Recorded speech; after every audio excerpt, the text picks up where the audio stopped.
Hello and welcome to the first video of my channel.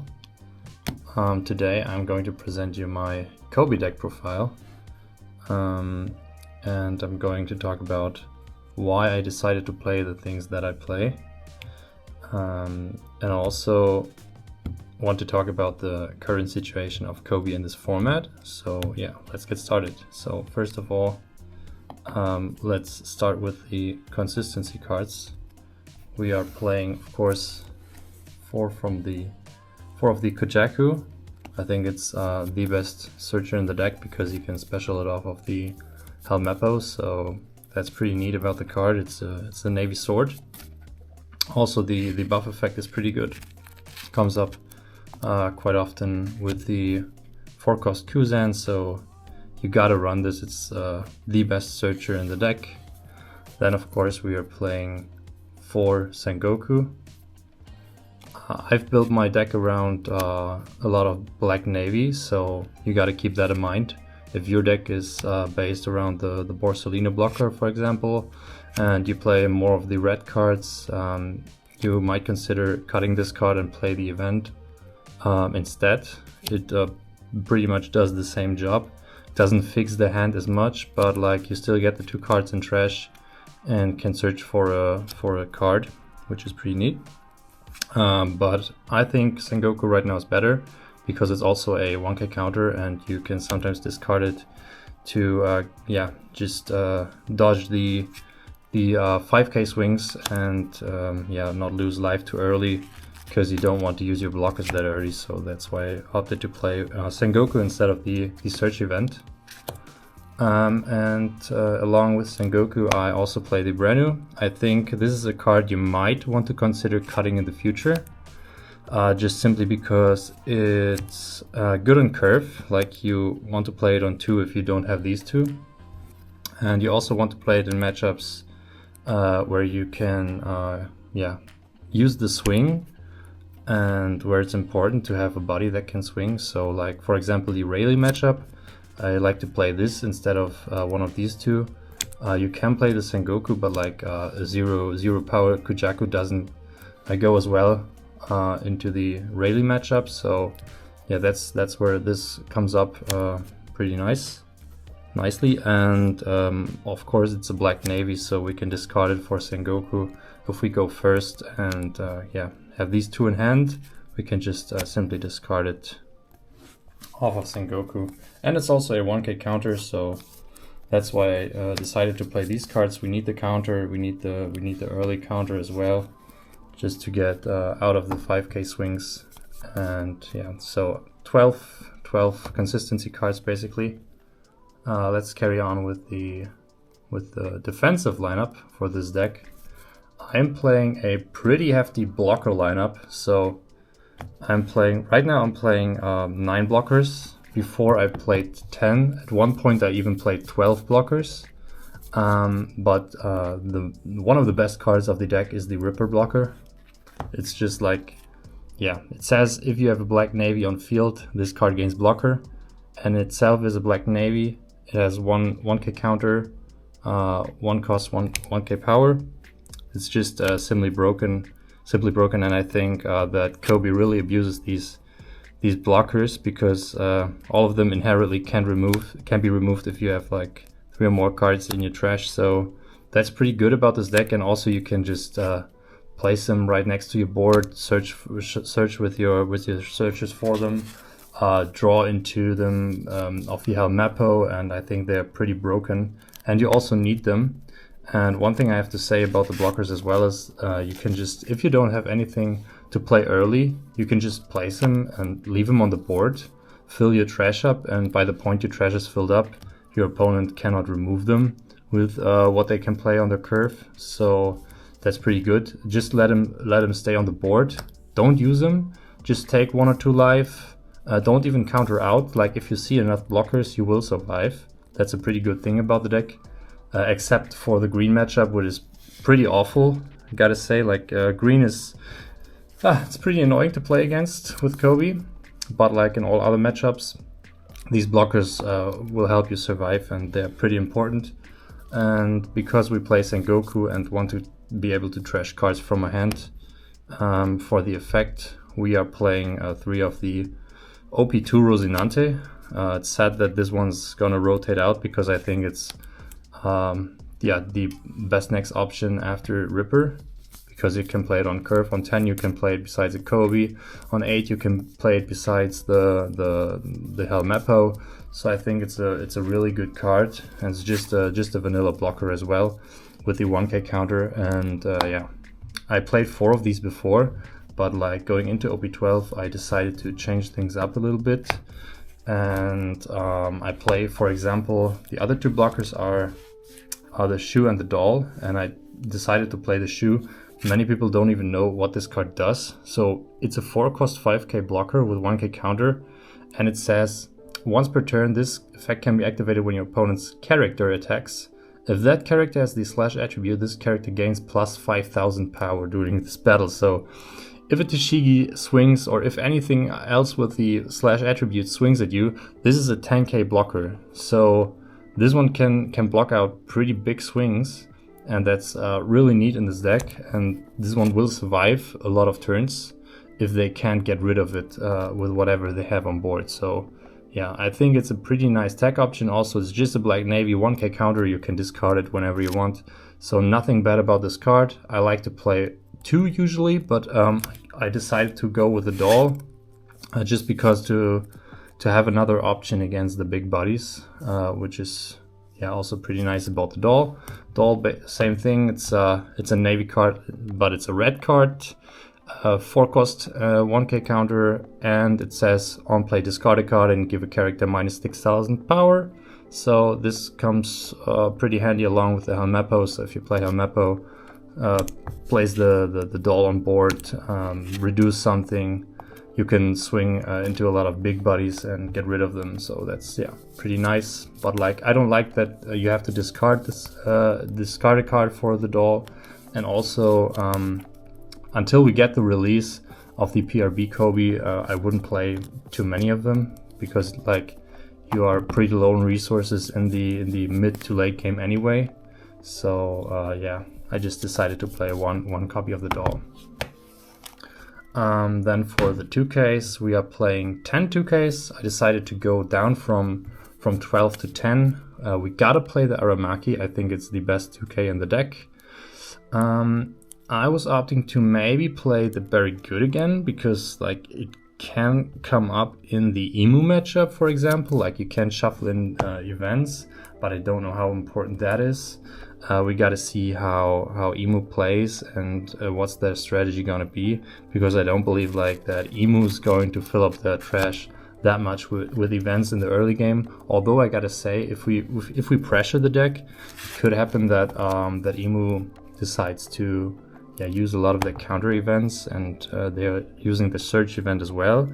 So yeah, we gotta see how that one goes, and if it really has an impact on how we play against Emu. But I think we are not going to use the Very Good in most of the scenarios. So, and I think it probably helps them more to survive than it helps us, because like Emu decks out pretty quick. And yeah, if you have enough blockers in the long run, Koby even has a good grind game, I gotta say. So yeah, we play the Aramaki Black Navy 2k counter, gives one of our characters active attack if we trash it. Pretty nice. Then we are also playing the T-Bone. I decided to play this one as well. It's a Black Navy, of course. It's a 2k counter, and if we have nothing else to play, for whatever reason, this one can pop at 2 costs. For example, if we playing against Reiju or like anything else with 2-cost blockers, we can just pop him, and it's also a 5k body that can swing. So yeah, that's why I decided to play this one. And then a nice little tech option is the Virgo. Virgo says if a Dawn is attached to this card, it can't be destroyed by battle. So yeah, basically, if a Dawn is attached and your trash is filled up, this card cannot be removed. So that's pretty nice about this one as well. If you have nothing else to play, you can play the Virgo if you really need to. It will come up basically never, but like I like to have it as it's a Black Navy 2K. So yeah. And also the pool of Black Navy 2Ks that benefit this deck is not that high, so I thought like this is the best one to go with. Yeah. For one of the most important cards, and the card we always want to see in the early game, we are playing for Kuzan. And I like, how should I phrase it? I think many people underestimate this card, and that's simply because a lot of people don't play it and don't see the value and the benefit of it, and don't like to play on curve, because like if you don't find this card and you're not playing on curve, like if the opponent sends you first, the Kuzan is not great, because like you're on your 5-Don turn, you're at a disadvantage point already, where you gotta set up the Kuzan. You have 1-Don open, you can attack, you give your opponent resources, and then on your 7th-Don turn you really start playing, and that's not what Koby wants. But if you see this on curve, this card is amazing, and I think you should play it. It's a Black Navy, so yeah, you can discard it for Sengoku as well. Also, it has 1k counter, so it's never a dead card in hand. And if it comes on curve, like this is one of the best cards in deck, because like you can get up to 2 active attacks and yeah, kill like 7Ks with this combo. I will show later. Maybe I'll do a separate video on this, but yeah, I play 4 of these. I think it's phenomenal. Next card we want to see on curve is the Helmeppo. We are playing 4 Helmeppo. This is by far the best card in the deck, and if this deck did not have the Helmeppo, it would be absolute garbage. Like, this is the best card by far in the deck. What does this card do? It's a Navy Sword, 6 cost, 7k. On play, trash a card, draw a card, and then you play a sword from your trash. So that's all it does, and the sword is gonna leave at the end of the turn. So what you're gonna do is you're gonna play the Kuzan on your 4. You're gonna play the Helmeppo, trash anything, draw a card, preferably trash what you want to play off the Helmeppo, play it, preferably, for example, a Hibari, we're gonna come to next, swing with Kuzan, make this an active attacker, swing on what you reduce with the Hibari, swing with the leader, and then if they use the blocker or something that still is on board, you can still swing with the Helmeppo. So yeah, that's pretty nice. By far the best card in the deck, and I've already mentioned it. We're playing Hibari as well, and I'm playing Hibari on 4. Many people only play like 2 or 3 copies of this, but I want to see Hibari as often as possible, just like with the Kuzan and the Helmeppo. I want my consistency, and although it is not a counter, it's brick in hand. I like the on-play effect, and I want to always summon this off the Helmeppo on my, or almost always on my 6th turn. So yeah, like I said, Hibari, if you play this off of Helmeppo, this card reduces something by 2000.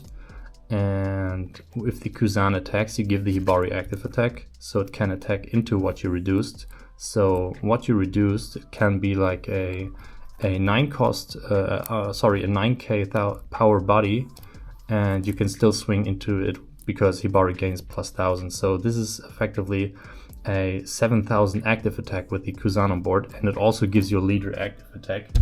And I think it's just too good not to play.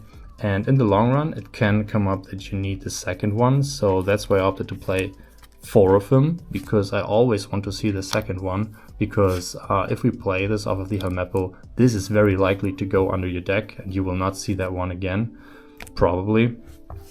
So that's why I play 4. I can see cutting like 2 or 3 of them if the new Hibari comes out. Then I'm probably gonna play 2 of them, because I think it's still a great card. It does the same job as the Hibari. It's a 7k swing, and you can play this on curve next to the other Hibari. So I think it's still a pretty important card, and yeah, I'm going to play it on 4 always. Then for our big buddies, we are playing 2 of the new promo Kobys. Honestly, this is a card I'm almost never playing. Like, there's rarely a scenario where this card comes up, and I think it's just because like the Kuzan into Hibari combo is just so much better. Although I gotta say it's like good into the matchup with a lot of small bodies. Like if you play against Rayleigh, if you play against Bello Betty, like this card comes up and it's really good because it makes your leader a 7k and they almost cannot swing over it. Like they need 2 Karasus to reduce it to even get their small swings in, and yeah, for these matchups it's pretty good. And it's also a 1k counter, so nothing wrong with playing this card. I wouldn't play more than 2 though. Some people only play 1 copy of it. I'm playing 2, I like the consistency. I want to see it in my hand, I want to discard it for a 5k swing at best, and then later either shuffle it just back for my leader effect or use it if I really need to, so yeah. And of course we are currently still running 4 of the 8 cost Koby. Like what do I have to say about this card? It's great. Like on 8 you give this character or anything else on your board active attack, and on attack it becomes an 8 it becomes, sorry, a 10k, so that's pretty good.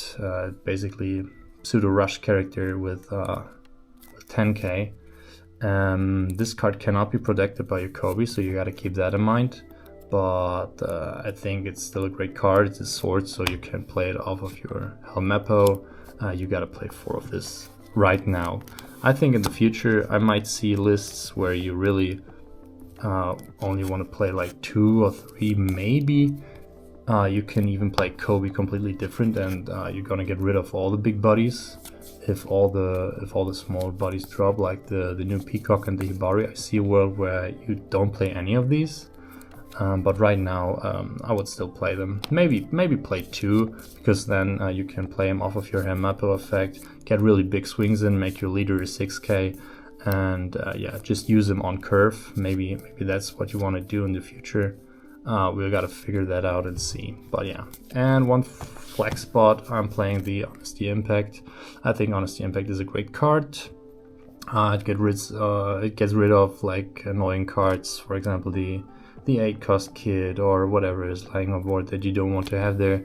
You can also pair it up with your doll, so on your 10 cost turn, if you're in a grind state where your opponent plays like a big body, you can just drop the doll, reduce something by 6,000, reduce something by 4,000, and then because what you reduced is at probably less than 6,000 power, for example a Shanks, you can just KO the Shanks and yeah, swing into something else with your leader, so that's pretty nice.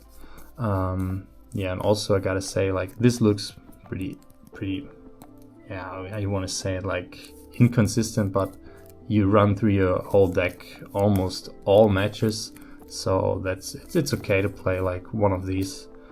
If it comes up, it's nice. You don't need it that much, but like it's also a good trigger, and yeah, nothing else to add there. So that's it for my deck profile.